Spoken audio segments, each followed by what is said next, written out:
On the day that I post this video, it has been 1,397 days since I had last not drawn anything for a full 24 hours. For the past almost 4 years, give or take 2 months or so, I have sat down and put a pen on the paper or a stylus on the tablet and drawn something. Today also marks 1 full year since my first fully produced video on this channel about this same topic, but a lot has changed in this time. I've gotten better at explaining, making videos, and most importantly at my art. So why don't I tell you guys the updated full journey that got me from not knowing how to draw a single thing 5 years ago in 2020 to where I am today, so we can see exactly how I did it and maybe how you can do it too.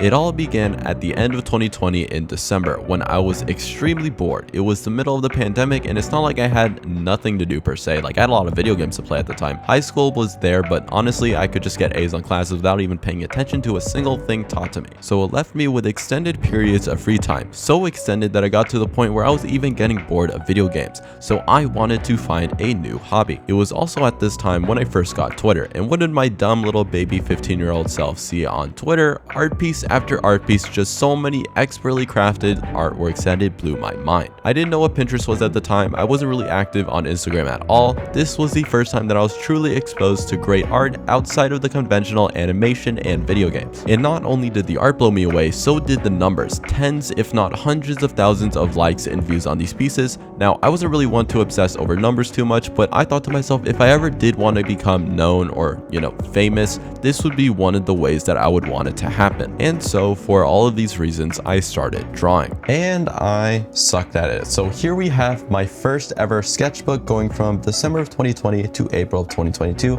I'm only going to be covering the 2021 portion of this because that's everything that was in the first year. So here we have the first page that I ever drew, and it was a bunch of shapes. At this point, I'd looked up a few tutorials and they said that shapes are really important as fundamentals. So I started practicing those first.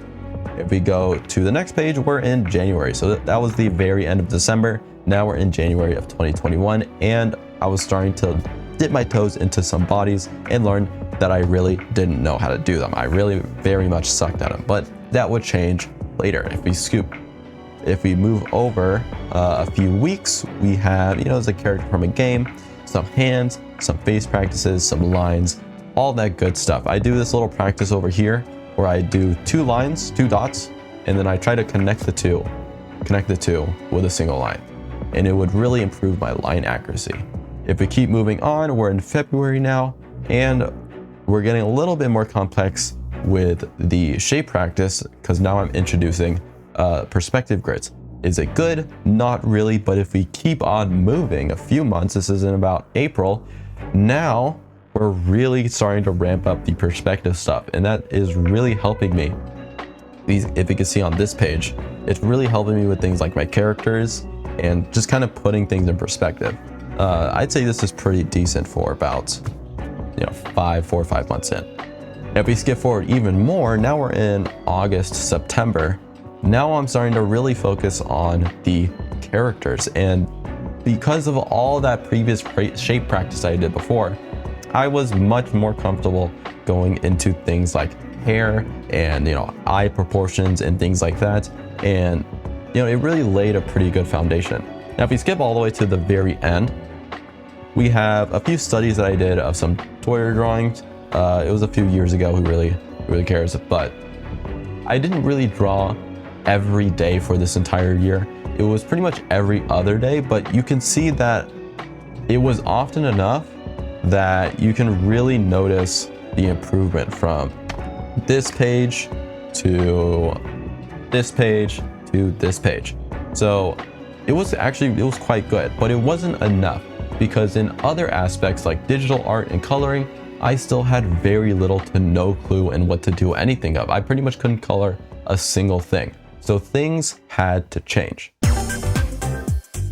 The real grind began on December 31st, 2021. It was the start of a new year, and new year, new me, am I right? At that point, I had been about 1 year into my art, and well, it wasn't going exactly how I thought it was, maybe even a little bit disappointing. Especially on my digital art and my coloring skills, I really wanted to change things on those fronts. So I made a New Year's resolution to draw every day. And then I drew every day, and here we are, happily ever after, am I right? Well, not really. Well, actually, kind of, sort of. It makes a lot more sense when I explain it. So for the first few weeks, things were, as you could imagine, very difficult. It was hard to stay motivated for something that might turn into something good years later. But at the end of the day, you just have to push through that initial hump. And after the first month or so, I did it. I was in a place where it wasn't exactly easy to draw every day, but I could force myself to do it for at least a few minutes without breaking much of a sweat, even if what I made very much sucked. And honestly, that's all that matters at the beginning. It doesn't matter if you're practicing fundamentals or anything important like that. All that matters is that you're practicing consistently, period. Talent means nothing if you don't practice it, and it doesn't matter if you're not talented if you practice more than everyone else. With all that being said, I practiced with anything that I could really think of for the first 365 days of this. I would scroll through Pinterest pretty much every day, and if I saw something that looked cool, then I drew it. And over time, without really focusing too hard on one thing, which is probably what I should have done,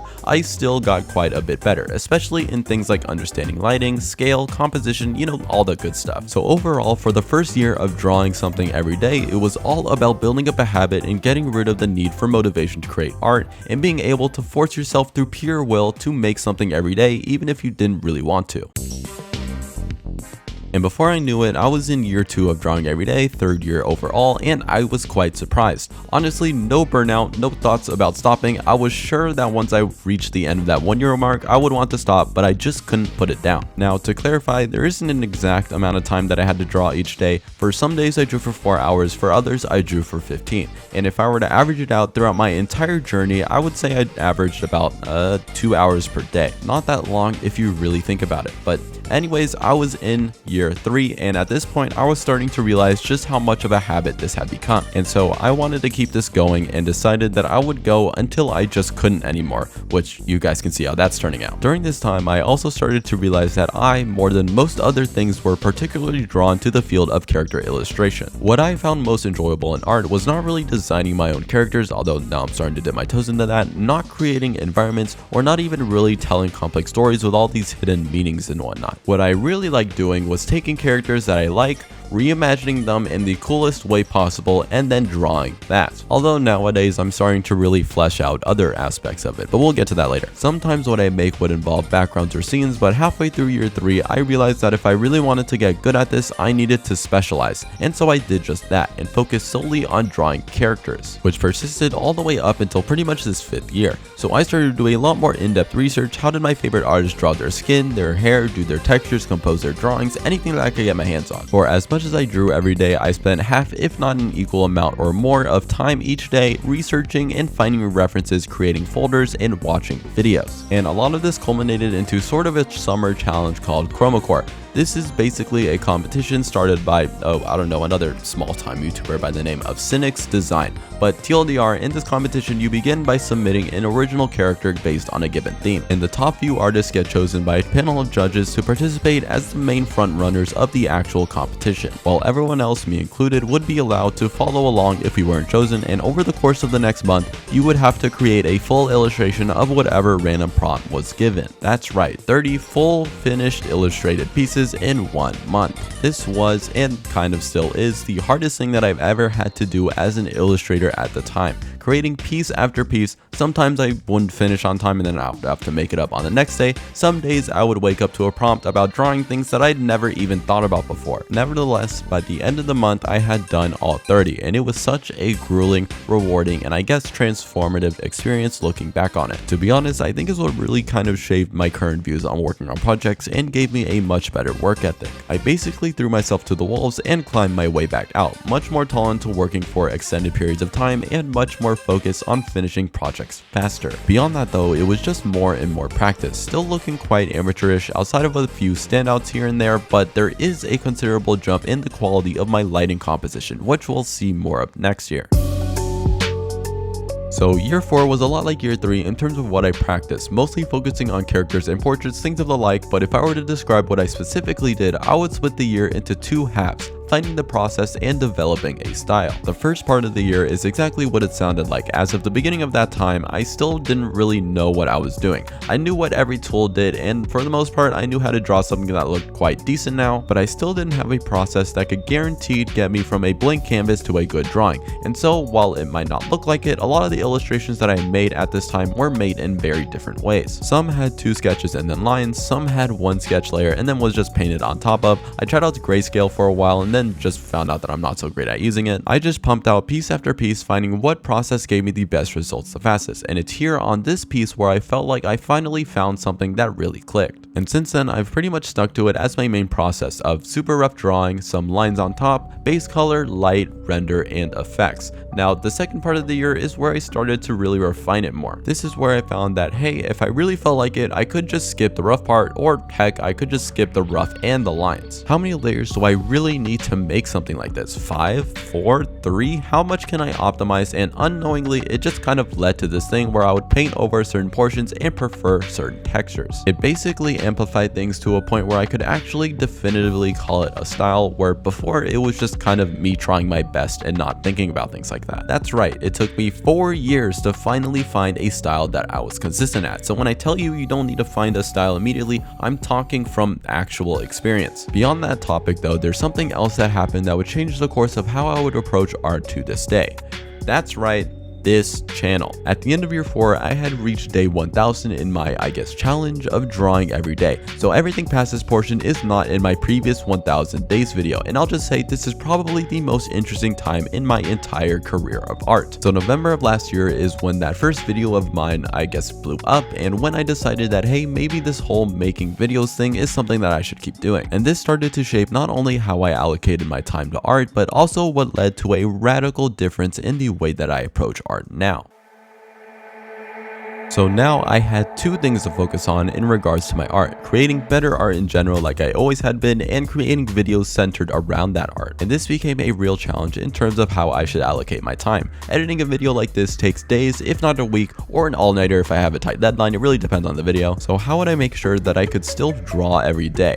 Mornings. I unlocked the secret of becoming a morning drawer. I know the me of a year ago would be cursing even the concept of this, because 1 AM is obviously the best time to be making art, but I'll say it now, drawing first thing in the morning is such a great cheat code. There's no need to think or allocate time. Oh, did I draw today? Oh man, I got this thing in the afternoon. When am I going to find the time? No. I already did it. If it's the first thing you do, then you always get it done. And if I need to work on something bigger, which I pretty much always do, then I can draw later at night or something, because 1 AM is still the best time to be making art. Now, I know that advice might be too hard for people with work or school at like 8, and then you have to get up super early, but for the fellow college students out there with mostly free mornings, really do give it a try. I know your mornings are free, especially your first and second years. Now, pertaining to the art itself, I now had to structure them around my videos or vice versa. While this didn't really affect what subjects that I wanted to draw, this really changed my focuses and forced me to exaggerate or explore things that I normally would avoid, all for the sake of better content, I guess. This also thrust me into sort of a teacher role that, I'll be honest, I wasn't really expecting or aiming for, but at the same time, I do enjoy talking about my art and the different things that I learned in order to achieve it, so I guess it was just inevitable. You could see as the year progressed, I would have a piece where I went more and more ambitious in what I wanted to create, and then a bit of a breather in between with something more simple. But over time, even the simple pieces got more dramatic and experimental. I would just keep pushing boundaries of what I thought I could get away with while still having a consistent amount of quality. This also led to kind of a resurgence in my research over art, as in the past year I kind of just went with the flow and didn't really need to search things up that much, but now I really needed to fact check what I was saying. All of this culminating into last month, where I finally broke the shackles of what I would say was a pretty generational run of character art into full scenes, background and all. Now, it's not like every piece I'll ever make from now on will be scenes, but I'm pretty much more willing to create one if it's something that comes to mind, and this is really where I want to push the direction of my art over the next year or two. So look forward to getting characters in pretty shitty backgrounds that will hopefully get progressively less shitty over time. Outside of that, I also created my first real original character earlier in April, which I know I haven't done much with, even though I said I would. Just know that I have pretty ambitious plans for what I wanted to do with her, and I still don't think I'm quite at the skill level yet, so just stay tuned for that. It's gonna be peak, trust me. But yeah, that's it. 5 years of practice getting me to the art that I've made just this and last month. There's a lot of small things that I skipped over, like the sketchbooks and traditional things that I made, a few challenges and studies that I painted here and there, but this is pretty much the definitive timeline of my art from year 0 to year 5. One last thing that I want to answer that some of you might be thinking of: did I ever take commissions or make money from my art during this time? And the answer to that is no. To this day, I have yet to be directly paid to draw a piece of art for a variety of reasons, but the main one being that I never really thought I was good enough for the amount that I would want to charge. Art takes a lot of time, and I want to get paid for the time that I put into it, but I never really thought of my art as worth it enough for the price that I would put up to find it worth said time. That was until last month with these two pieces, so I want to give myself a bit of time to really nail down the different aesthetics and environments to get it consistent, and then sometime in the next year, I am considering giving a bit more to people that are more invested in my art, such as maybe potential Patreon with speed paints, files, brushes, exclusive guides, and opening up commissions for the first time. So I hope you guys are looking forward to that. Or not, the choice is yours. And that's it. I hope you guys enjoyed watching my journey from nothing to this channel, this video, this thumbnail that you clicked on just a few minutes ago. And with all of that, I'll catch you guys in the next one.